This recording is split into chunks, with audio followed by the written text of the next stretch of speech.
Welcome back to our channel. अभी तक हमने ऑलमोस्ट सारे कॉन्सेप्ट समझ लिए हैं और क्वेश्चंस भी प्रैक्टिस कर लिए हैं, बट एट लास्ट एक हमारा छोटा सा टॉपिक रह गया है जो बहुत छोटा सा कॉन्सेप्ट है और काफ़ी इम्पॉर्टेंट भी है। जनरली स्टूडेंट्स को ये जो कॉन्सेप्ट है ये काफ़ी ट्रिकी लगता है, बट ऐसा कुछ है नहीं, बहुत ही ईजी है और इम्पॉर्टेंट भी है। ऑलमोस्ट आपको जो आप प्रीवियस ईयर के एग्जाम्स के क्वेश्चंस देखेंगे उनमें इससे रिलेटेड एडजस्टमेंट्स दिखेंगी, तो हम इसे मिस नहीं करेंगे बिल्कुल भी और अच्छे से समझ लेंगे। बहुत ही इजी है, आप बिल्कुल स्टार्ट टू एंड इसको सुने और समझें तो आपको ये कॉन्सेप्ट बिल्कुल भी डिफिकल्ट या ट्रिकी नहीं लगेगा और आप इसको अच्छे से समझ जाएंगे। ठीक है, तो मैं बताती हूँ आपको इस कॉन्सेप्ट के बारे में। ये जो कॉन्सेप्ट है हमारा, ये है कॉस्ट ऑफ गुड्स कंज्यूम्ड। ठीक है, बहुत छोटा सा और बहुत इजी कॉन्सेप्ट है, अच्छे से समझ लीजिए। Cost of goods consumed. अभी तक हमने जो क्वेश्चंस करे उनमें हमने इसके बारे में कोई डिस्कशन नहीं देखा, तो आज मैं आपको पहले ये कॉन्सेप्ट क्लियर करूंगी, फिर हम एक इसका क्वेश्चन भी कर लेंगे। देखिए, जो एनपीओज हैं वो बिजनेस ऑपरेट कर रही हैं बाय प्रोवाइडिंग सर्विसेज और some assistance to their members. ठीक है, तो ऐसा नहीं है कि वो बिना किसी गुड्स को प्रोड्यूस करे ही बिजनेस चला रही हैं, बिना किसी गुड्स का यूज किए। जनरली आप देखेंगे प्रोडक्शन के इसमें आपको एनपीओज बहुत कम मिलेंगे। ठीक है, लेकिन यहाँ पे क्या है, अब जैसे हमने एग्जाम्पल लिए थे क्लब्स के, ठीक है, सोसाइटीज के, ट्रस्ट के, तो एक हम एग्जांपल लेके समझ लेते हैं कि गुड्स किस तरीके के हो सकते हैं एक एनपीओ के केस में। एक स्पोर्ट्स क्लब है, ठीक है, तो वो किस तरीके की सर्विसेज प्रोवाइड करेगा अपने मेंबर्स को, स्पोर्ट्स रिलेटेड। एक स्पोर्ट्स क्लब है, उसने क्या किया, एक वॉलीबॉल कोर्ट बना दिया, एक बास्केटबॉल कोर्ट बना दिया और एक क्रिकेट पिच है, उसके पास क्रिकेट ग्राउंड है। ठीक है, तो जब वो अपने मेंबर्स को ये सारी सर्विसेज, स्पोर्ट्स सर्विसेज प्रोवाइड करेगा, तो उसमें कुछ आइटम्स ऐसे होंगे जो रेगुलर रेगुलर बेसिस पे यूज होते होंगे और कंज्यूम होते होंगे, जिनका स्टॉक उनको मेंटेन करके रखना पड़ता होगा। अब एक स्पोर्ट्स क्लब है जो आपको क्रिकेट के टूर्नामेंट्स करवाता है, ठीक है, उस क्लब के से 1000 मेंबर हैं जो मंथली उस टूर्नामेंट में पार्ट लेते हैं। तो अब वहाँ पे क्या है कि जो आपके स्पोर्ट्स रिलेटेड आइटम है, जैसे कि बॉल हो गई, ठीक है, क्रिकेट बॉल्स हो गई, बैट्स हो गए, ठीक है, ये सेफ्टी इक्विपमेंट्स हो गए, तो ये सब क्या है, उस क्लब के लिए, उस एनपीओ के लिए क्या है, वो गुड्स है, क्योंकि वो कंज्यूम हो जाएंगे। ठीक है, ऐसा तो है नहीं कि उनको रीसेलिंग के लिए उन्होंने रखा हुआ है, उसको यूज के लिए रखा हुआ है ना, कंजप्शन के लिए, तो वो क्या है, गुड्स है उस एनपीओ के लिए। ठीक है, तो अब हम यहाँ पे कुछ एग्जांपल्स देख लेंगे कि एनपीओ के केस में किस तरीके के गुड्स होते हैं।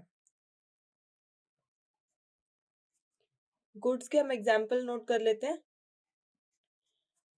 स्पोर्ट्स क्लब जो है उसमें क्या है, स्पोर्ट्स क्लब के केस में आप इजीली बता सकते हो स्पोर्ट्स मटेरियल। ठीक है, अब एक एनपीओ है, आप एग्जांपल ले लो, हॉस्पिटल है, तो हॉस्पिटल के केस में क्या होगा, गुड्स मेडिसिन हो गए, रेगुलर बेसिस पे यूज होती है, कंज्यूम होती है। ठीक है, और इसी तरीके से हम और भी एग्जांपल्स ले सकते हैं।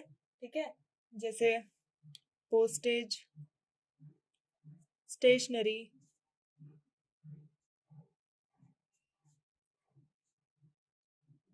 Food stuff, etcetera. ठीक है, तो ये कुछ एग्जांपल्स हो गए गुड्स के जो कि आप एनपीओ के केस में कंसीडर कर सकते हैं कि ये जो गुड्स हैं वहाँ पे यूज हो रहे हैं, कंज्यूम हो रहे हैं। तो हम इनकम एंड एक्सपेंडिचर अकाउंट में जो गुड्स का वैल्यू डालेंगे वो क्या होगा, ऐसा तो नहीं है कि हमने पूरे साल में जितना भी परचेजेस किया वो सारे गुड्स हमने यूज भी कर लिए। हो सकता है कि उसमें से कुछ लेफ्ट ओवर बचा हो तो वो हम नेक्स्ट पीरियड में यूज करेंगे।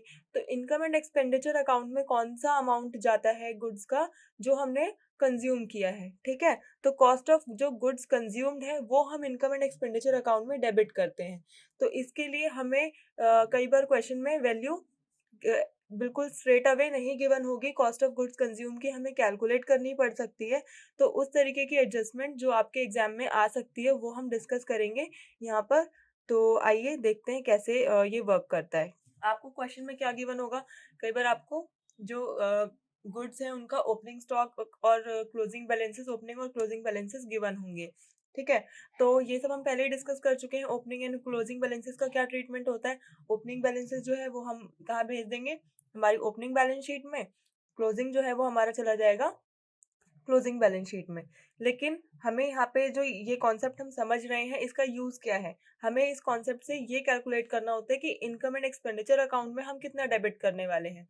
तो इनकम एंड एक्सपेंडिचर अकाउंट में कौन सा कॉस्ट जाता है गुड्स का जो कि हमने कंज्यूम किया। ना तो हमारा ओपनिंग वाला बैलेंस जाता है, ना हमारा क्लोजिंग वाला बैलेंस जाता है, ना ही जो हमने परचेजेस किए वो जाते हैं। बट कौन सा अमाउंट जाता है, जो हमने कंज्यूम किया, ठीक है। जितना एग्जैक्टली जो एक्चुअल अमाउंट ऑफ गुड्स जो कंज्यूम हुआ है ड्यूरिंग द ईयर वो ही इनकम एंड एक्सपेंडिचर अकाउंट में डेबिट होता है। तो कॉस्ट ऑफ गुड्स जो कंज्यूम्ड है उसको उसका कॉस्ट कैलकुलेट करने के लिए एक बहुत सिंपल सा फॉर्मूला है, वो हम देख लेते हैं। तो सबसे पहले तो हम ये लिख लेंगे कि जो ओपनिंग बैलेंसेस है, ओपनिंग बैलेंस ऑफ गुड्स कहाँ जाएगा, ओपनिंग बैलेंस शीट में। और जो क्लोजिंग बैलेंस है वो कहाँ जाएगा हमारा, क्लोजिंग बैलेंस शीट में। तो इनकम एंड एक्सपेंडिचर अकाउंट में क्या जाएगा, इनकम एक्सपेंडिचर अकाउंट में कौन सा वैल्यू जाता है, कॉस्ट ऑफ गुड्स कंज्यूम्ड, ठीक है। अब इस फिगर को कैलकुलेट करने के लिए हमारे पास एक बहुत ही सिंपल सा फॉर्मूला है, वो क्या है, कॉस्ट ऑफ गुड्स कंज्यूम्ड हम लिख लेते हैं फॉर्मूला। क्या फॉर्मूला है, आपके पास जितने ओपनिंग स्टॉक थे, ओपनिंग स्टॉक लिया आपने, जो परचेजेस किए उसको ऐड कर दीजिए, और एट लास्ट आपके पास जो क्लोजिंग स्टॉक बचा हुआ है उसको लेस कर दीजिए। तो इसे क्या निकला, वो वाली फिगर जो हमने कंज्यूम कर ली। हमारे पास ओपनिंग में कुछ स्टॉक पड़ा था, हम कुछ खरीद के लाए और उसमें से जितना एट लास्ट बच गया वो हमने हटा दिया, तो क्या बचा, जो हमने कंज्यूम कर लिया। तो यहाँ ये तो देख के आपको क्या लग रहा है कि बहुत ही इजी, बहुत सिंपल से, इसमें क्या समझने वाली चीज थी, ये तो बहुत सिंपल कॉन्सेप्ट है। तो प्रॉब्लम कहाँ आती है, प्रॉब्लम आती है जब हमें क्वेश्चन में परचेजेस का फिगर गिवन ही नहीं होता। आपको ओपनिंग दे देंगे, क्लोजिंग बैलेंस दे देंगे और परचेजेस का अमाउंट डायरेक्ट नहीं देंगे। तो उस केस में हम क्या करेंगे, हमें परचेजेस का जो अमाउंट है उसके लिए हमें कुछ हिंट्स दिए होंगे क्वेश्चन में, हमें बस उन हिंट्स को पकड़ना है और उसको यूज करके ये वैल्यू कैलकुलेट कर लेनी है। फिर तो आगे का हमारा जो प्रॉब्लम है वो सॉल्व हो जाएगा, आगे का रास्ता बिल्कुल क्लियर, ठीक है। तो अब हम देखेंगे कि ये जो परचेजेस की फिगर मिसिंग होती है वो हम कैसे कैलकुलेट करते हैं। तो इसके लिए हमें क्या करना है, we have to prepare two accounts, only two accounts. तो फर्स्ट अकाउंट जो है वो हमारा क्या है, creditor account, and second account जो है वो है स्टॉक अकाउंट।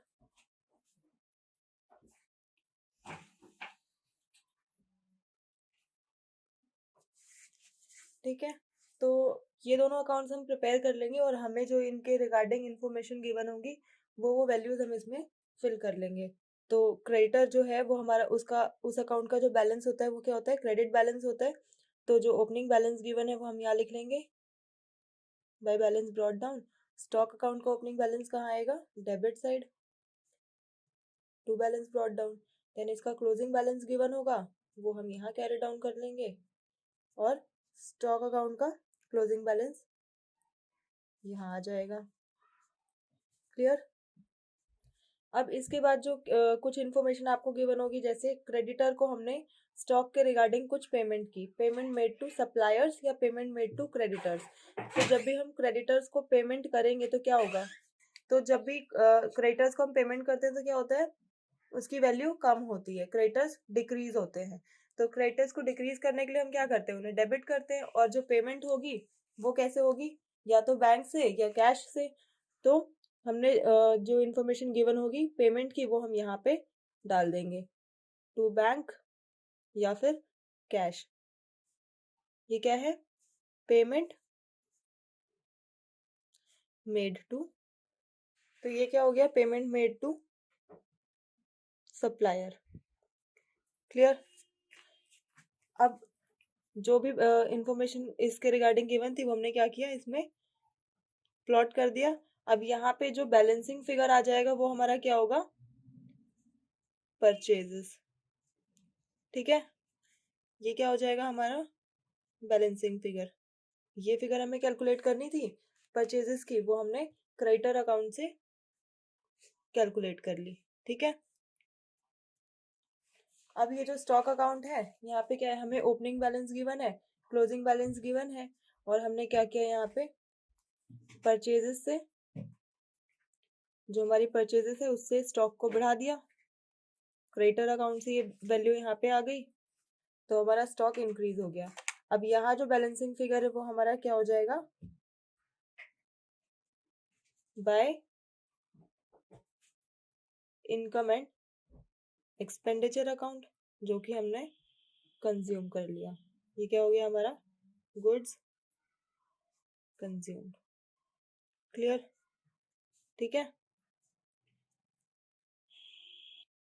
अब यहाँ पे एक चीज ध्यान देने वाली है, वो क्या है, स्टॉक जो है जरूरी तो नहीं कि हम सारा का सारा स्टॉक हम क्रेडिट पे ही परचेज करें।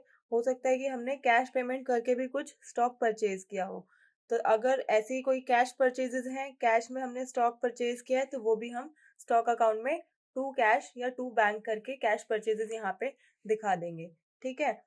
तो ये तो जनरल ट्रीटमेंट हो गया, बहुत ही नॉर्मल सा कॉन्सेप्ट है कि हमने अगर स्टॉक परचेज किया है कैश में तो हम कैश परचेजेस स्टॉक अकाउंट में रिफ्लेक्ट कर देंगे। बट अगर आपको क्वेश्चन सॉल्व करते हुए इसके रिगार्डिंग कोई इन्फॉर्मेशन नहीं गिवन है कि स्टॉक को आपने कैश में परचेज किया है या नहीं, तो हम क्या अज्यूम करके चलेंगे क्वेश्चन को सॉल्व करते टाइम, कि हमारा जो सारा स्टॉक है वो हमने क्रेडिट परचेज ही किया है। ठीक है, क्रेडिटर्स क्रिएट कर दिए और हमने क्रेडिट में ही परचेज किया, हमने कोई कैश परचेजेस नहीं किए। इन केस हमें स्टॉक परचेज के रिगार्डिंग कोई इंफॉर्मेशन नहीं गिवन है कि कैश में परचेज किया है या नहीं किया है, और अगर क्वेश्चन स्पेसिफिकली स्पेसिफाई करता है कि आपने ये स्टॉक इतने अमाउंट का कैश में परचेज किया और बाकी का आपने क्रेडिट में परचेज किया, तो हम उसका अकॉर्डिंगली ट्रीटमेंट करेंगे। ठीक है, तो ये एक इम्पॉर्टेंट नोट यहाँ पे हम लिख लेते हैं। In case question does not provide any details about cash or credit purchase of stock, we shall assume that all the stocks are purchased on credit। Clear है। तो यहाँ पे हमारा कॉन्सेप्ट कंप्लीट होता है। अब हम एक क्वेश्चन कर लेंगे इसका, जिससे कि आपको क्लैरिटी आ जाए कि किस तरीके से इस एडजस्टमेंट को अटेम्प्ट करना है। ठीक है, तो ये क्वेश्चन आप साथ के साथ नोट डाउन कर लीजिए या फिर वीडियो पॉज करके लिख लीजिए। ये क्वेश्चन है,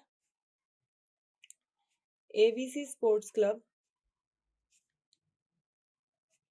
provides you following information।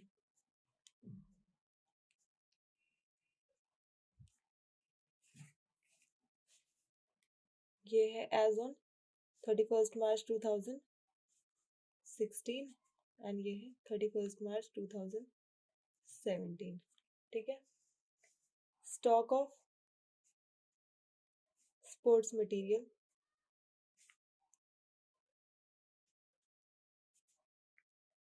2200, 5800।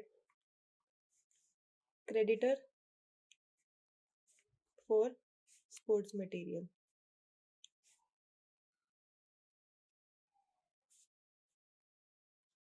7800 and 9200। Advance paid to sports material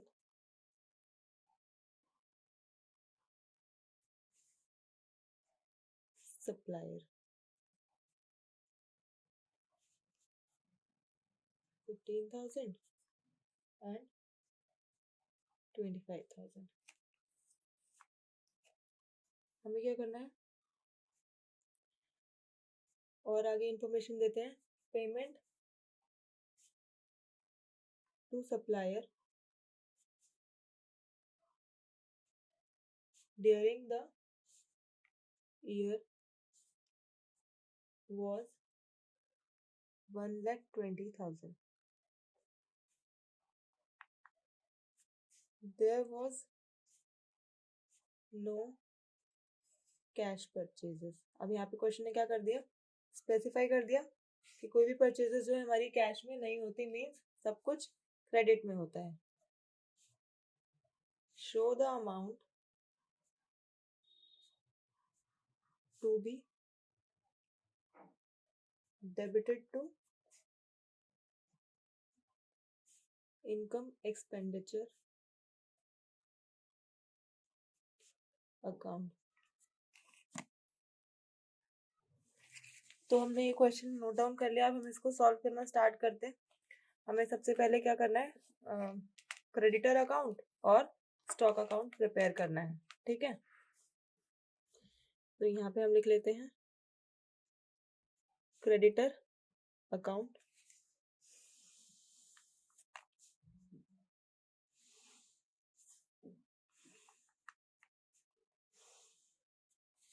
और ये है हमारा स्टॉक अकाउंट।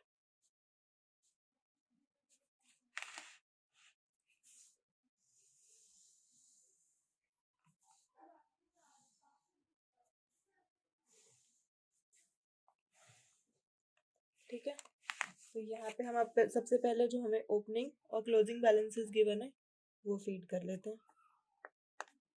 क्रेडिटर का ओपनिंग बैलेंस कितना है, bye balance brought down. Creditors का ओपनिंग बैलेंस है हमारा, creditors for sports material opening balance है 7,800, तो हमने यहाँ डाल दिया। ऐसे स्टॉक का ओपनिंग बैलेंस हमने यहाँ पे फीड कर दिया।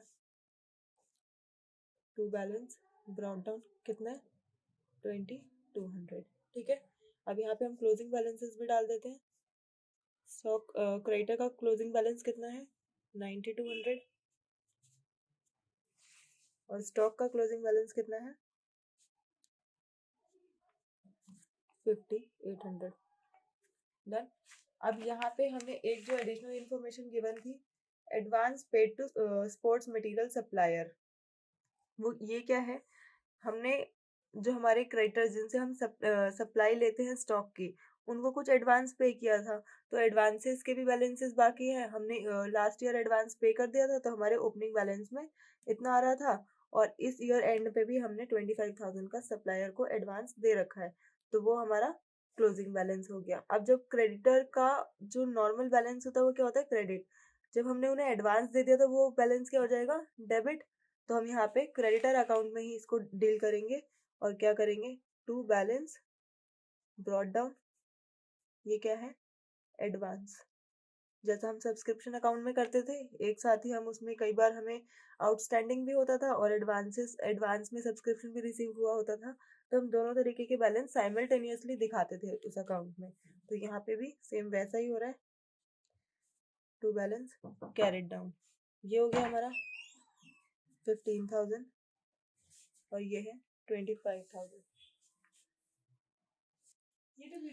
अब जो payment to supplier during the year given है वो कितना है, 1,20,000, तो वो हम यहाँ से दिखा देंगे टू कैश या फिर बैंक, जैसे भी हमने पे किया 1,20,000। तो अब क्रेडिटर से रिलेटेड पेमेंट जितनी भी थी, जो भी डिटेल्स थी वो हम फीड कर चुके हैं। अब हम यहाँ पे क्या निकाल लेंगे, बैलेंसिंग फिगर, और वो हमारा क्या रहने वाला है, परचेजेस का अमाउंट। ठीक है, तो यहाँ पे हमारा क्या आ रहा है, बैलेंसिंग फिगर, और वो हमारा क्या है, परचेजेस। तो इसे कैलकुलेट कर लेते हैं।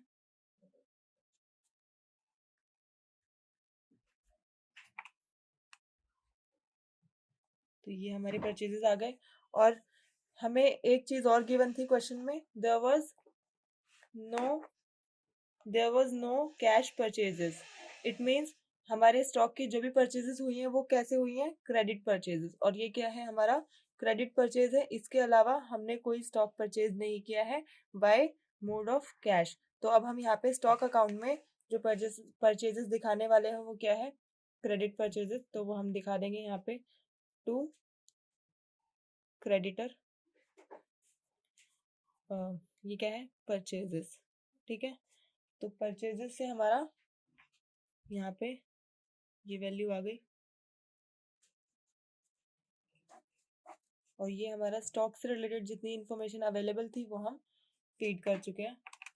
तो अब हम बैलेंसिंग फिगर निकालेंगे, और ये जो बैलेंसिंग फिगर होगा ये क्या है, हमारा कॉस्ट ऑफ गुड्स कंज्यूम्ड, और ये कहाँ जाएगा, इनकम एंड एक्सपेंडिचर अकाउंट में। ठीक है, और ये कितना है, क्लियर। तो ये हमने जो कॉस्ट ऑफ गुड्स कंज्यूम्ड का कॉन्सेप्ट है वो कंप्लीट कर लिया है, और यहाँ पे हमने एक काफी इंपॉर्टेंट क्वेश्चन भी कवर कर लिया है। ये तो फिर भी हमने एक एडवांस लेवल का क्वेश्चन किया है, बहुत ही सिंपल, जिसमें आपको एडवांसेस से रिलेटेड इंफॉर्मेशन नहीं गिवन होगी, और सिर्फ क्रेडिटर एंड स्टॉक का opening balance and payment made to supplier की इंफॉर्मेशन गिवन है। इस तरीके का जो क्वेश्चन है वो आपको एटलीस्ट 3 मार्क का क्वेश्चन जो है एग्जाम में आ सकता है। तो बहुत ही इजी और सिंपल कॉन्सेप्ट है, बहुत कम टाइम लगता है, आप बहुत इजीली 3 मार्क्स जो है अवेल कर सकते हो एग्जाम में। तो यहाँ ये कॉन्सेप्ट हमारा कंप्लीट हुआ। अब नेक्स्ट वीडियो में हम कुछ और इम्पोर्टेंट क्वेश्चंस प्रैक्टिस करेंगे, देन उसके बाद हम स्टार्ट करने वाले हैं पार्टनरशिप अकाउंट से। तो आप एक बार पार्टनरशिप अकाउंट के लिए भी अपने आप को प्रिपेयर कर लें, और जितने भी कॉन्सेप्ट्स हमने अभी तक कवर किए हैं, एनपीओ के जितने क्वेश्चंस कवर किए हैं उसे आप एक बार रिवाइज करें, प्रैक्टिस करें, ताकि आपके कॉन्सेप्ट जो है बिल्कुल पक्के हो जाएं और आपको कोई कंफ्यूजन ना रहे। फिर भी अगर आपके पास कोई भी डाउट्स अराइज होते हैं तो आप मेरे को मेल करके या फिर कमेंट के थ्रू शेयर कर सकते हैं। और नोट्स के लिए आप टेलीग्राम चैनल को ज्वाइन करें, वहाँ पे आपको पीडीएफ फॉर्म में नोट्स प्रोवाइड हो जाएंगे। ये चैप्टर कंप्लीट हो चुका है, तो इसके कंप्लीट नोट्स अब आपको चैनल पे मिल जाएंगे।